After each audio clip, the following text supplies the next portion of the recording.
Hoy abrimos la exposición de la reconocida artista plástica y cineasta también, Malú Cabellos, que se encuentra aquí a mi lado en un día soleado, no obstante el invierno limeño.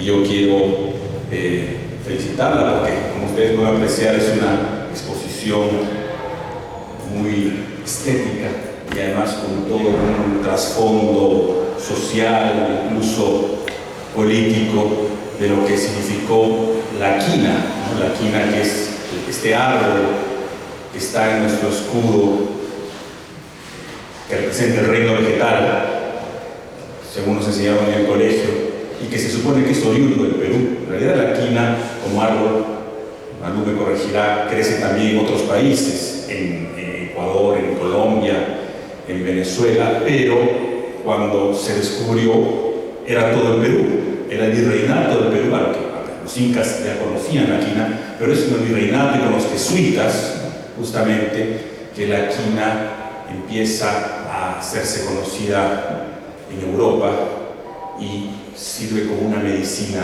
muy importante contra la fiebre. Por eso se llama el árbol de la fiebre, que tiene, ya nos explicará Malú, que tiene eso, una doble o triple acepción lo de la fiebre, pero curaba el paludismo, curaba la malaria, era un medicamento antipirético muy importante para esa época en que no había mayores descubrimientos, no había penicilina, no había antibióticos. Y curiosamente con la quinina pasó lo mismo que con la papa. Cuando la papa llega a Europa en el siglo XVI, principios del XVII, lo consideraba un alimento demoníaco en Europa. No lo querían probar, se lo daban a los caballos. ¿Por qué? Porque la papa crecía debajo de la tierra y, según la superstición de la época muy extendida, pues lo que queda debajo de la tierra no podía ser comestible por los humanos. Pidieron esa atribución satánica. Y lo mismo pasó con la quina, porque de alguna manera los jesuitas difundieron la quina en Europa, en los países protestantes, y los protestantes creyeron que era una manera de infiltrarse, ¿no? y de convertirlos al catolicismo. En fin, tiene una serie hay una serie de historias detrás de la famosa quinina, que, dicho sea de paso, hasta el día de hoy lo utilizamos. No sé, hoy día no han servido pisco sour, pero cuando se sirve pisco sour le ponen unas gotas de amargo de angostura. El amargo de angostura es hecho con la quinina, como el agua tónica también. Y claro, conversaba yo con Malú acerca de las semillas. Es cierto que se llevaron las semillas de la quina y hicieron grandes plantaciones en Indonesia. Los holandeses se la llevaron porque el clima de Indonesia se parece mucho al de Ceja de Selva, que es de la fotografía, donde se puede ver cuál es el hábitat del árbol de la quina. Pero claro, yo digo, las semillas hoy día, que el mundo está globalizado, y en esa época pues se difundieron por todas partes del mundo, ¿no? Aquí llegó el trigo, aquí llegó la cebada, que no eran nativas, no eran oriundas, y crecieron como la semilla de la papa se siembra en todo el mundo, a la misma quinoa, ¿no? El problema es cuando el país no patenta una fórmula, por ejemplo, médica, ¿no? La fórmula de la quinina o una vacuna, producto de un vegetal oriundo que crece en esta parte. Ese sí es un robo, pero el intercambio de semillas, no sé, esto es una materia de un debate, y es justamente lo que quiere hacer Malú con esta exposición, que es la reflexión, el debate, la discusión, la explotación que hubo, si fue realmente tan cruel como fue la del caucho, la deforestación. Hoy día es muy difícil encontrar un árbol de la quina y se confunden además, ¿no?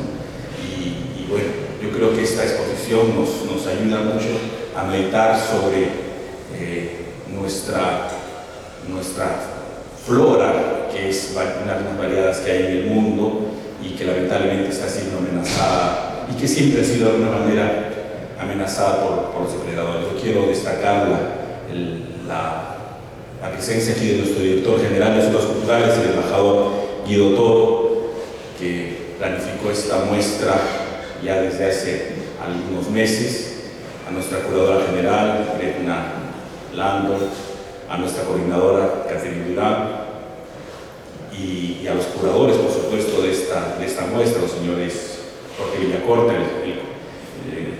y Castelote, ¿no? El señor Castelote, español, quienes no han podido venir. Nada, les agradezco estar aquí y quiero dejar con la palabra a Manu Cabellos.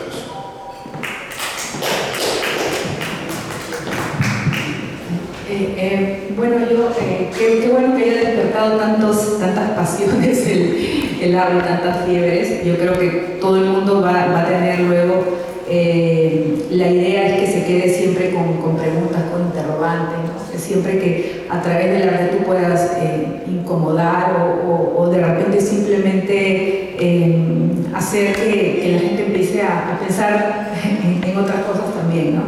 Bueno, yo quería contarles que, bueno, este proyecto empezó hace 3 años, en el 2020 más o menos, y la idea era esa, ¿no? Era empezar a descubrir un poco la historia, ¿no? Y había como que muchas preguntas que estaban en el aire, entonces era qué cosa había pasado con este recurso, por qué se lo había elegido como símbolo, cuál era el estado actual de la quina, ¿no? Y bueno, toda una serie de preguntas que guiaron una investigación inicial. Luego, este proyecto fue ganador del Concurso Nacional de Nuevos Medios de la Dirección del Audiovisual, y con ellos, bueno, estamos haciendo una web transmedia que pronto vamos a lanzar en agosto. Y bueno, con ese fondo me ayudó ya para empezar a hacer las investigaciones de campo. Entonces, hemos viajado a 3 lugares, a 3 comunidades, las comunidades de La Cascarilla en Cajamarca, la comunidad de Querocoto también en Cajamarca y la comunidad de Cañaris en Lambayeque, para encontrar el árbol de la quina en su estado natural. Por ejemplo, para el caso de las fotos que estamos viendo ahí, ese es el árbol más antiguo que he podido encontrar. Los árboles que vi inicialmente eran árboles que habían sido recientemente reforestados, entonces eran árboles muy jóvenes, ¿no? Entonces, para mí fue como una decepción. El árbol de la quina, primera vez que lo veía y era un arbustito, pues, ¿no?